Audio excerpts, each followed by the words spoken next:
Mesdames, Messieurs, bonjour et bienvenue dans cet entretien du jour qui reçoit pour vous aujourd'hui Cédric Leboussi, directeur de publication du magazine Vue d'ailleurs. Avec lui, nous allons parler de l'élection présidentielle française dont le premier tour se déroule le 10 avril prochain.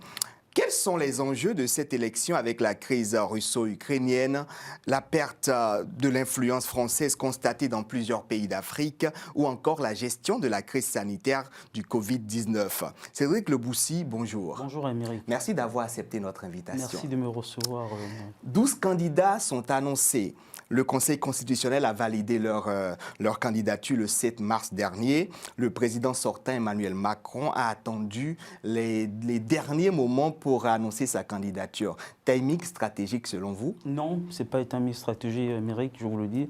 C'est le calendrier des affaires, c'est la situation mondiale qui a fait en sorte que le président, il me semble, annonce sa candidature à la dernière minute. Si vous avez suivi un peu l'actualité lors de sa dernière interview qu'il avait donnée sur France 2, si ma mémoire est bonne, il disait bien qu'il annoncerait sa candidature, serait président jusqu'à la dernière minute et pour le moment, il ne pouvait pas dire. Donc, il attendait, il annoncerait sa candidature au moment voulu par rapport aux événements et les choses ont fait qu'il annonce sa candidature maintenant. Peut-être il a attendu que sa cote monte un tout petit peu pour pouvoir surfer sur cela. Non, Émeric, je ne pense pas. Je pense pas. Il est président en plein temps. Maintenant, il est candidat et président en même temps. Non, il ne me semble pas. Non, il ne faut pas qu'on rentre dans... Je pense que... Après, c'est la loi qui est faite ainsi. Mais quand on est président et on se prépare à la fin de son dernier mandat, il faut bien que quelqu'un assume la fonction de président. Les affaires continuent à tourner, le monde continue à vivre, donc il n'y a pas d'arrêt. L'actualité est là. On le voit bien avec la situation géopolitique actuelle du monde. Donc il est président jusqu'au bout, il est candidat aussi jusqu'au bout en fait. L'actualité est riche ces derniers jours. On a la crise ukrainienne, on a d'autres crises, par exemple la crise avec le Mali, mais le président refuse de débattre avec ses autres concurrents dans des face-à-face avant le débat du second tour. Qu'est-ce qui explique ce choix d'Emmanuel Macron? Émeric, il y a 15 jours, il refusait de débattre, il ne refusait pas. La presse nous annonçait qu'il se pourrait, notamment le porte-parole du gouvernement Attal, il annonçait qu'il se pourrait que le président ne participerait pas au premier débat. Et pas plus tard que hier, lors d'un entretien, il a dit qu'il ferait le premier débat avec les autres candidats. Donc, je ne suis pas le porte-parole du président, je ne prends pas, mais j'ai tout simplement entre dire le temps des médias et l'actualité. Ça passe vite, tellement vite que des fois, une chose qui se dit aujourd'hui, demain, elle change entre-temps. Donc, il va participer au premier débat avec les autres candidats. Donc, le principe est acquis. Le principe est acquis et je pense que c'est bien pour la démocratie et puis aussi pour l'agora, c'est-à-dire la confrontation des idées et des programmes. Aujourd'hui, comme je le disais tout à l'heure, on a l'actualité de la crise russo-ukrainienne qui attire tout le monde, qui mobilise toutes les attentions. Est-ce que vous pensez que dans ce débat, dans ces campagnes, le point de vue et la position des différents candidats pourraient influencer sur le choix des électeurs français? Oui, Émeric. Le point de vue des candidats, la situation, le conflit russo-ukrainien va influencer sur le vote des électeurs. Pourquoi? Parce qu'avant la guerre en Ukraine, il y avait des candidats, je ne vais pas citer leur nom pour ne pas faire de la pub, qui étaient pro-russes. Et là, on est dans une situation qui est regrettable. D'abord, avant même de continuer, merci déjà d'aborder ce sujet-là. Il faut rappeler à tous ceux qui nous regardent que la guerre se passe à 2000 km de nous, de Paris. On est à Paris en ce moment et c'est dangereux. Et la guerre, elle est là. Tous les jours, il y a des gens qui reçoivent des bombes. Des bombes tombent sur Kiev. Donc, ce n'est pas un jeu vidéo, c'est une réalité. Cette situation fait que aujourd'hui, la préoccupation des Français, c'est vrai, c'est le pouvoir d'achat. On l'a vu comment ça a été abordé sur plusieurs médias et notamment les candidats dans leur programme. Mais deuxième chose, c'est la sécurité. Quel est l'enjeu de la France demain? Quel est l'avenir de la France? Comment la France se défend? Donc ça change tout. Ça change complètement tout. Et on le voit, ça se reflète dans les sondages. Voilà, ça se reflète dans les sondages comme vous le dites. Mais Emmanuel Macron est au front. Emmanuel Macron s'est engagé pour négocier, ou pour négocier non seulement avec le président russe, oui, mais de la même manière, il garde contact avec le président Zelensky. Zelensky, oui. Cet agenda ou cette crise pourrait-il empêcher, ou pourrait-elle empêcher plutôt Emmanuel Macron de mener à bien sa campagne? Non. Difficile comme question. C'est difficile, mais le candidat était déjà préparé. Il a dit, Emmanuel Macron, il a dit, j'irai jusqu'au bout, je serai président et candidat en même temps par rapport à la situation. Je vous le disais tantôt, si demain, il y a un tremblement de terre, qu'est-ce qui se passe? Tout change. On ne parlera plus de la guerre en Ukraine. Ben, on touche du bois qu'il n'y ait pas de tremblement de terre. Mais si demain, il y a un tremblement de terre, la vie ne va pas s'arrêter. Le président doit continuer à exercer. Donc oui, c'est très difficile. On l'a vu, Nicolas Sarkozy en 2012, si ma mémoire est bonne, oui, 2012. Il y avait la crise financière, même si elle était déjà terminée, mais c'était difficile pour Nicolas Sarkozy.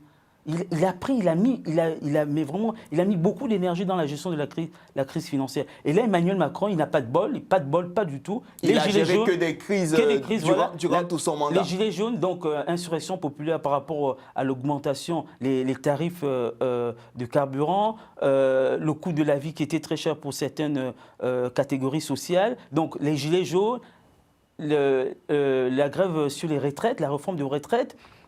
Après, la crise sanitaire et là, la guerre en Ukraine.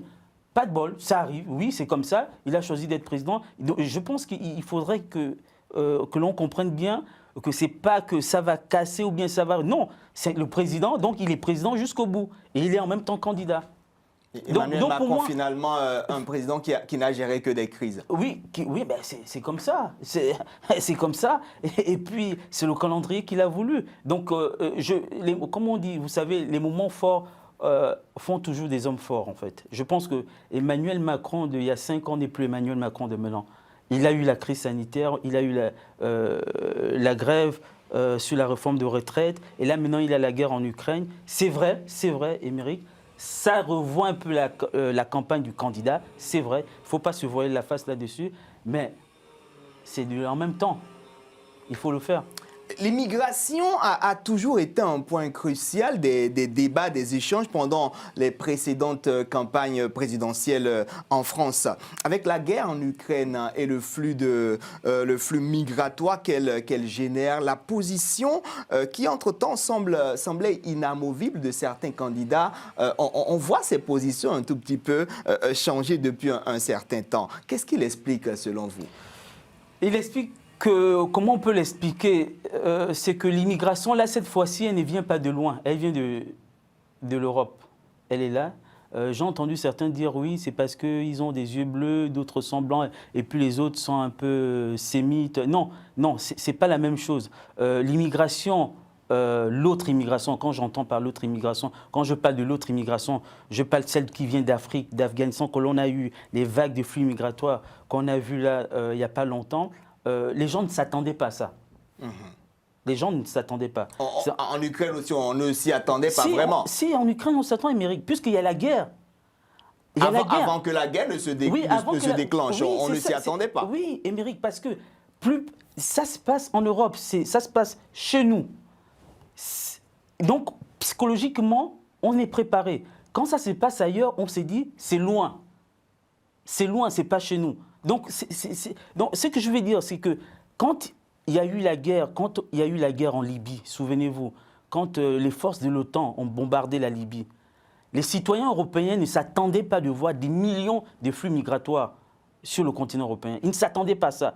C'est quand ils ont vu les flux, des millions de gens arriver qu'ils se sont dit « Mais comment c'est possible ?» Qu'on leur a expliqué, c'est les conséquences du bombardement, c'est l'une des conséquences du bombardement de la Libye. Donc, c'est complètement différent. Là, on a la guerre qui est en Europe, qui est en Ukraine. Les gens sont psychologiquement préparés. Ils savent que quand il y a une guerre, il y a des réfugiés. Et ces réfugiés-là, ils vont forcément aller dans les pays limitrophes. Donc, la Pologne, après, ça va se détendre, ça va aller plus loin. L'Allemagne, la France, pourquoi même pas en Angleterre. Donc, ça, c'est un premier point. Deuxième point, déjà dans notre campagne présidentielle, depuis depuis le début de l'année, l'immigration, il y en a qui ont surfé sur l'immigration pour gagner des points. En disant, mais l'immigration était dangereuse, machin. Oui, peut-être qu'il y a une mauvaise gestion des flux migratoires. Ce n'est pas l'immigration en elle qui est dangereuse, c'est la gestion des flux migratoires qui est dangereuse. Oui, il y en a qui ont surfé sur la vague, comme on dit, pour avoir des points. Ceux-là, on voit bien qu'ils se soufflent dans les sondages maintenant. Non, disons les choses. Ils se souffrent dans les sondages. Donc, il ne faut pas qu'on rentre dans la polémique en disant oui, mais c'est parce que d'autres, ils ont des yeux bleus, d'autres, ils sont musulmans. J'entends la musique de fond derrière. Non, pas du tout. Le débat n'est pas là si je comprends très bien votre développement. Aujourd'hui, on a tellement de crises, crise russo-ukrainienne, relance de l'économie française, perte de terrain de la diplomatie française en Afrique. Quel est le profil, selon vous, du prochain président français qui pourra gérer toutes ces situations et pourra permettre peut-être à la France de sortir la tête de l'eau? La France, déjà, dans un premier temps, moi je trouve, c'est mon point de vue, Émeric, la France n'a pas la tête dans l'eau. Elle se porte bien. La France se porte bien, elle est confrontée, comme tous les pays du monde, au changement qui se passe, qui se déroule. On est dans un changement de paradigme qui impacte tous les pays. On l'a vu aussi avec la crise sanitaire. C'est-à-dire que quand on a vu la crise sanitaire arriver, tout le monde gueulait, mais le gouvernement gère mal, c'est pas normal. Mais quand vous allez en Belgique, c'était la même chose. Vous allez aux Pays-Bas, c'était la même chose. Vous allez en Afrique du Sud, c'était la même chose. Le profil du prochain président. J'arrive. Donc, il y a ce changement de paradigme qui fait qu'il y a une forme de mutation qui est en train de se passer dans le monde. Le langage il n'est plus le même.